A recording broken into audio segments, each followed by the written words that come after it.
Want your code to work smarter, not harder? Let's talk about the for loop in Python with some fun, everyday examples. Think of a for loop like this. Imagine you have a list of 5 friends and you want to send each one a birthday invite. Instead of writing a message for each friend, you tell Python, "For every friend on my list, send an invite." That's what a for loop does. It repeats an action for every item in a group. Now, let's bake some cookies. You don't bake just one and stop, right? You repeat the steps for each cookie.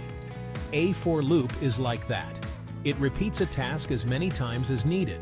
Tell Python, "For every push-up from 1 to 10, count it." The for loop tracks how many times you've repeated the action. In Python, use a for loop to go through each item and apply logic. Like if it's a sock, match it.